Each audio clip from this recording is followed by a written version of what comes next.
just in case you are wondering why we are here, it is FYC Emmy season. For your consideration, we are here gracing the red carpet for Fleishman is in Trouble with FS Network. Go Derby is definitely taking things behind the scenes with leading cast members, executive producers, directors, writers, and so many more. Stay tuned.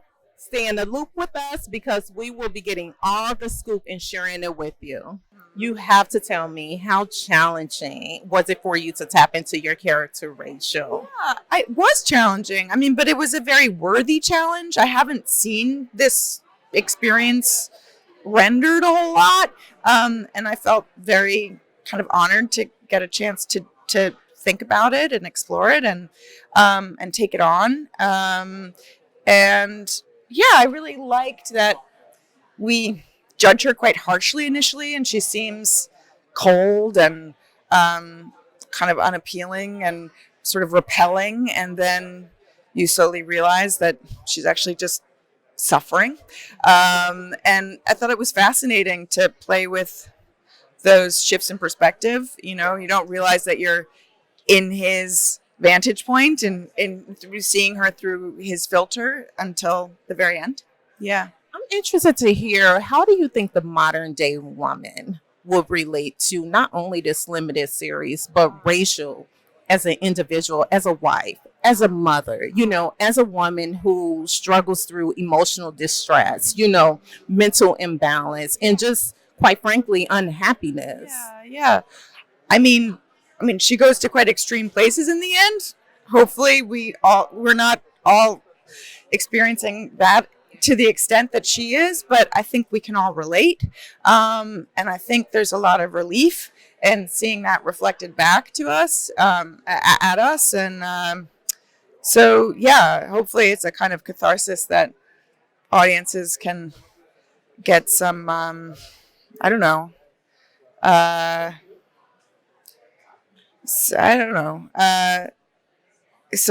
some freedom from.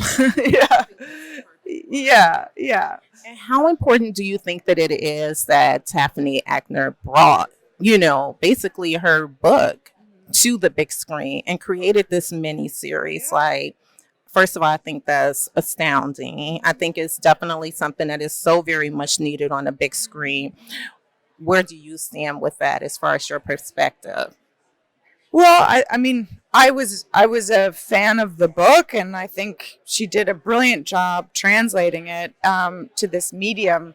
And yeah, it's funny, it's dynamic, it's kind of surprisingly affecting, and it's a really imaginative way of kind of thinking hard about a marriage. I mean, there's more to it than that, but that was definitely the part of the story that I was focused on and busy inhabiting.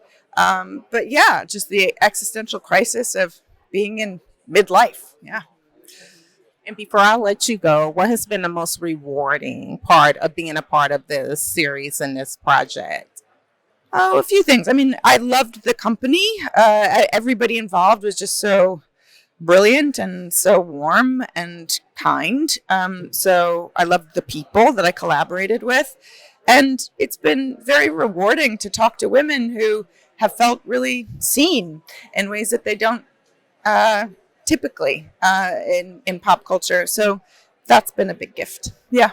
Hopeful for an Emmy nomination and an Emmy win? That would be great. I mean, I would love for the show to be recognized in the broadest sense, because I think, you know, I'm really proud of it. Yeah. Thank you. Hey, you look absolutely stunning. Thank you so much. So, for those individuals who have yet to check out Fleishman is in Trouble, please tell us what to expect with your character, Libby, and just the series in general. I will say, if you haven't watched it, you should watch it. But watch all 8 episodes. It is definitely one entire thing that only really makes sense if you watch all 8. You think it's one thing at the beginning. You think it's a story about a recently divorced man figuring out dating and newly single his newly single life in New York, and it's very funny, and it works on that level. And then as you progress, you realize it's actually very much about the women in the story and about storytelling and perspective, and it will really upset you, hopefully. And I absolutely love the fact that you mentioned that throughout the series, I feel like the series began to take a turn in episode 4 and 5. It does become all about the women. I'm interested to hear your stance on mental health. You know, the unhappiness within the households and within the marriages that some of the women, such as yourself and Rachel, of course, experienced being married to, Toby and Adam throughout the series, and how that correlates to where we are as a society. Well, I think this show does so much in a relatively short period of time. And so you get the Toby story, which I think is familiar to a lot of people. And then you're hit with the Rachel reveal, which is a huge gut punch and hopefully completely flips on its head whatever you previously thought about her and their relationship. It also talks about something that you don't see very often, which are traumatic birth stories. These are not uncommon stories. If you ask any woman, a room full of women, a good percentage of them will have gone through some kind of messed up birth situation. So there's that, which I think is instantly familiar and relatable to lots of people, even though it's one of the most horrifying versions of that. And then the Libby story is a quieter version of a woman's unhappiness. And there are two women that have chosen different paths. Rachel chose to stick with her career. Libby chose to give up her career to be a stay-at-home mom, and they're both deeply unhappy, and it's a trip. It's a trip, and it is also definitely different from your new role as Alex in Fatal Attraction, right? So I'm interested to hear what has been like most unique about taking on the role as Libby in comparison to your role as Alex in Fatal Attraction. They're so completely different, which was the reason why I wanted to do them so close together. We finished Fleishman in June. We started shooting Fatal Attraction in July. It was a challenge that I wanted to see if I could play such completely different characters, one right after another. In a perfect world, I'd put a little more of a cushion between them, but I'm very grateful to have done two of the richest roles I've gotten to play, one right after another. That's just like kind of a pinch me thing. And how were you able to balance, the immediate transition between Fleishman immediately over to Fatal Attraction? Like, where did that balance come in at? I don't know if it was balanced. You just keep it moving. So before I let you go, I'm interested to hear, how optimistic are you that this limited series will land an Emmy nomination and obviously an Emmy Award win, ideally? I have no idea. I don't know how these things work. I think I would put all my money on my girl, Claire. But I really hope the show gets nominated. I think it really deserves it. I'd love it for Taffy, our creator. I would love it. I think she really, really deserves it. And it would just be fun to get to go to the Emmys because I love this crew so much. Thank you so much. It was such a pleasure chatting with you. Thank you. I have to start by asking, were you not hesitant to propose to Vanessa? After seeing everything that Toby was going through in his marriage with the divorce, his household, like, what made you propose to Vanessa? Well, I think, ironically, all those things, not the heartbreak maybe even the heartbreak, maybe even the depth of feel he was feeling. I don't think Seth has ever felt like that. I don't think he's ever been close enough to anyone to be capable of being that hurt or that anxious or have his feel that deeply. So I think the depth of feeling would be attractive to him, as punishing as it seemed like his. And at the same time, I just think kids, the love of his kids, the comfort of his kids, as challenging as those are for Toby in this show, And yeah, I mean, I think despite the heartbreak, he has everything that Seth doesn't have, and vice versa. And I think Seth has lived this life for a long time and is getting not only bored but scared. I think he's also scared. He's going, I'm gonna die alone, and this shit might be leaving for good. And I don't like this future Christmas ghost of Christmas future. Yeah, I think that's a perfect analogy for his life. So listen, you have been a part of, if I'm not mistaken, nearly 85 plus projects over the duration of your career. What made this particular project and series and character role different from all of the others that you have taken on? Gosh, so much. I mean, it's very personal, but I've been in personal things before. But it's so deeply personally written. It's not autobiographical, but it has elements of that for Taffy. It's so rich. It's so rich with feeling. It's so rich with themes and ideas and questions. It's so rich with comedy and sadness and bitterness and hope. It really is like a big stew of Taffy's like thoughts and dreams and loves and aspirations and lives lived, and it's such an incredible group to work with. I was a fan of everyone before, and I'm more of a fan now. It's New York, which, me being a West Coaster is always to work there, but to portray it as well. It's just always, it has a little bit of a thrill for me. But I mean, again, contrasting it with everything else, I could contrast it in a million ways. I think also, I guess I could just keep going, and a random one is getting to play. Here's what I would say, in terms of maybe the difference about anything else I've done. The main point of difference goes without saying, the quality is tremendous. But I don't think I've ever played anything so reflective of my specific age in life and generation before. Everything I play is a little more removed. This one, it's not that I am so much Seth or Toby or Rachel or any of the characters, but I am very much this age. I am very much at all these crossroads that these characters are at and have been, and I'm very much this generation. And so, to get to see myself in a way reflected in the writing like that, and my own personal thoughts and questions and hopes and struggles, that I think that differentiates it the most for me. I absolutely love that answer. It's Took me a minute so to get deep. there, I No, we definitely got there. So with that being said, was it challenging or not very challenging for you to step into the role in the shoes of Seth? Or did you find it not so difficult? I found it quite comfortable. Yeah, I did. I would say I had less heavy lifting than the other than those three, but no, it's when the writing's good, it's easier. It's my feeling.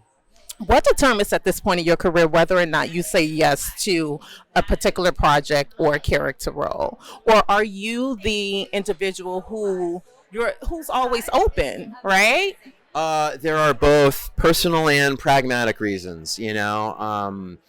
Quality, if it's really good, it's your own reward. Even if it's logistically challenging, even if it's pays you nothing, it'll pay you literally down the road. But also, you'll it's good for your career regardless. But it's also refreshing for your soul. And then there are other reasons to consider, things like money, location, time.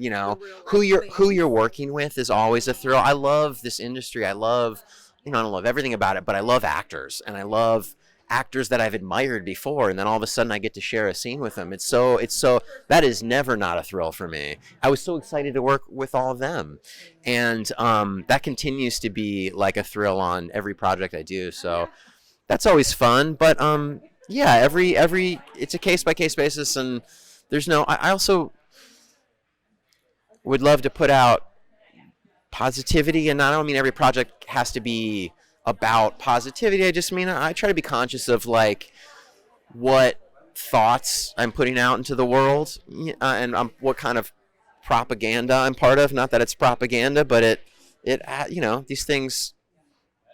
Hollywood has an influence, you know. And if there is anything that you can change about the television industry, what would that one thing be? Less guns. It's time. And before I let you go, we are definitely in Emmy season. How important are nominations and award wins to you at this point in your career? Give me the real. Give me the real. I mean, you know, I scoff at them from afar, but if I ever got one, I'd be very happy. So I don't know. It depends if I'm on the receiving end of one or not. But if I don't, then I hate them. You are the best. My fingers are crossed for you this Emmy season. Such a pleasure chatting with you. I am doing wonderful. So I have to ask, will there be a season 2? Because I certainly have my fingers crossed in hopes of another season coming forward. I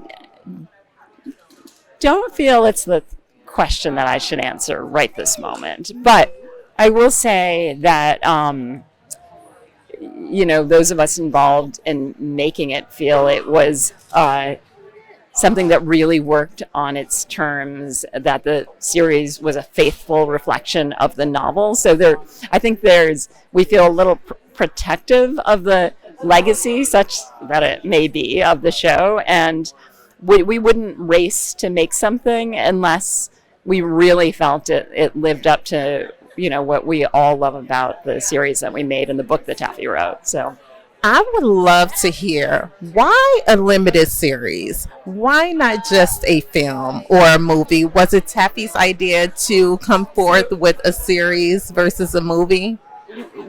So when my friend and frequent collaborator, Susanna Grant, and I sat down with Taffy to talk about this project, initially we had read the book looking for something new for Susanna to write herself. And then we both read this book and realized that it really had to be written by Taffy. It would be insane for anyone else to adapt material that had such a specific voice. And so we sat down with her, and she had a lot of offers, and she had offers on the film side and on the series side. But we really felt strongly, and she agreed, that there was more story to tell in this than you could possibly tell in 2 hours. And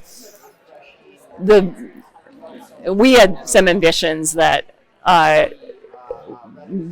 ultimately did not, that there were some ideas we had that we didn't see through for a very long time. There was a 9th episode on the boards that was meant to be Presidentics the musical. We really, FX was nice enough to support us in thinking about producing the musical of Presidentics. So we, and maybe our eyes were bigger than our stomachs in that regard when we started out, but it just was really clear that you couldn't tell this story fully in 2 hours. It just didn't seem possible to us, and we're glad we made that decision, because when I think of what Claire did in episode 7, or I think of what Lizzy did in episode 8, that's 2 hours in and of themselves, two, you know, extraordinary performances, and to think of those as being, you know, in a film, you'd have to tell those 2 chapters in 15 minutes each, and it would never have worked.